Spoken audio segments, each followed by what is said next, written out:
नमस्कार दोस्तों, कैसे हैं आप सब लोग। दोस्तों, हम पिछली वीडियो में सेक्शन 29 तक ख़त्म कर चुके थे और अब आता है हमारा सेक्शन 30।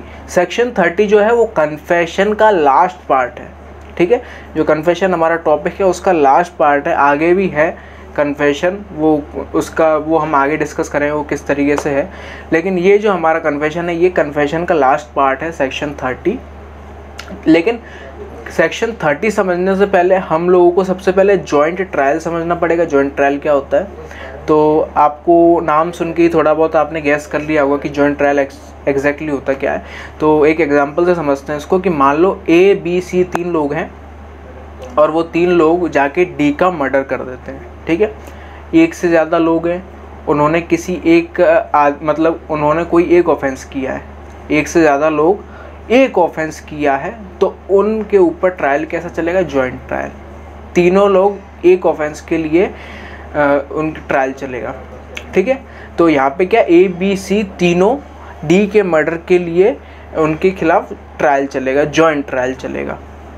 ठीक है, अब आते हैं हम लोग सेक्शन 30 के ऊपर। सेक्शन 30 एग्जैक्ट बात क्या करता है कि मान लो अगर जॉइंट ट्रायल में कोई कन्फेस कर देता है तो बाकी जो मेंबर्स हैं जॉइंट ट्रायल में, बाकी जो मेंबर्स हैं उनके ऊपर क्या इफ़ेक्ट आएगा, उनका क्या होगा। तो सेक्शन 30 क्या बोलता है कि मान लो कोई आदमी जॉइंट ट्रायल में कोई आदमी अगर कोई चीज़ कन्फेस कर देता है जो कि उसको या फिर बाकी लोगों को, उसको या बाकी लोगों को किसी भी तरीके से जो कन्फेशन है वो हार्म कर रहा है, और अगर वो कन्फेशन प्रूव हो जाता है, क्या अगर कोई आदमी जॉइंट ट्रायल में कोई कन्फेस करता है, कोई चीज़ कन्फेस करता है जो कि खुद को और बाकी लोगों को जॉइंट ट्रायल में हार्म कर रही है वो स्टेटमेंट, और अगर वो कन्फेशन प्रूव हो जाता है तो फिर उस एक आदमी के कन्फेशन से बाकी लोगों को कन्विक्ट किया जा सकता है। ये बोलता है सेक्शन 30। इसको एक एग्जांपल से समझते हैं हम लोग, जैसे कि वही हमारा पुराना वाला एग्जांपल, A, B, C तीनों लोगों ने जाके D का मर्डर कर दिया। ठीक है, अब अगर इसमें से मान लो A जो है वो कन्फेस करता है कोर्ट में कि हाँ मैंने ही मारा है, मैंने ही मारा है और हम तीनों ने मिलके मारा है, ऐसा कन्फेस कर देता है, और ये जो कन्फेशन है मान लो प्रूव हो जाता है कोर्ट में, तो उस ए के कन्फेस से B और C भी कन्विक्ट हो सकते हैं। ये बोलता है सेक्शन 30। अब यहीं पे एक्सप्लेनेशन दिया है नीचे बैरेट में कि ऑफेंस क्या होता है।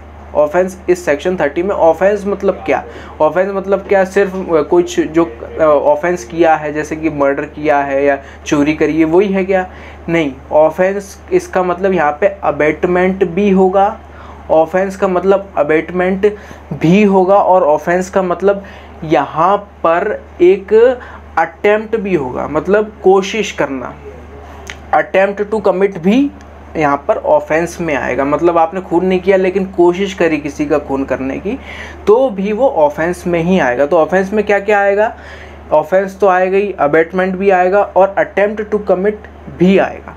ये बताया गया है सेक्शन 30 में ऑफेंस का मतलब।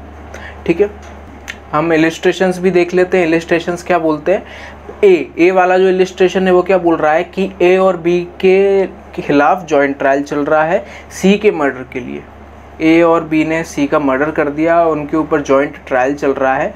ठीक है, अब इसमें A क्या बोल देता है, A क्या कन्फेस कर देता है कि B और मैंने मिलकर C को मारा है, ये उसने कन्फेस कर दिया, और कोर्ट A के कन्फेशन पे B को कन्विक्ट कर सकती है। ये पहला इलिस्ट्रेशन बोलता है।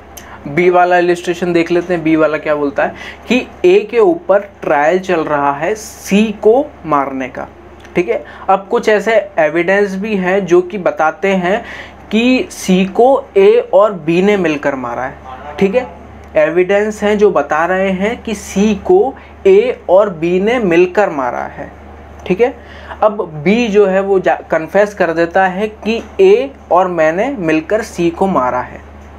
ठीक है, तो क्या B के इस कन्फेशन से A को कन्विक्ट किया जाएगा, नहीं किया जाएगा, क्योंकि ये जॉइंट ट्रायल नहीं चल रहा था A और B का, सिर्फ A के ऊपर ट्रायल चल रहा था, और B अगर कुछ कन्फेस कर दिया तो उसका इफेक्ट A के ऊपर नहीं आएगा। ये बोलता है B इलिस्ट्रेशन। ठीक है, तो यहाँ पर ख़त्म होता है हमारा सेक्शन 30, साथ ही साथ कन्फेशन भी। आशा करता हूँ आपको बहुत अच्छा लगा होगा, अच्छा नहीं भी लगा होगा तो शायद समझ में आया होगा। अगर समझ में आया होगा तो मैं अपने आप को बहुत खुशनसीब मानूंगा। Thank you very much, good bye.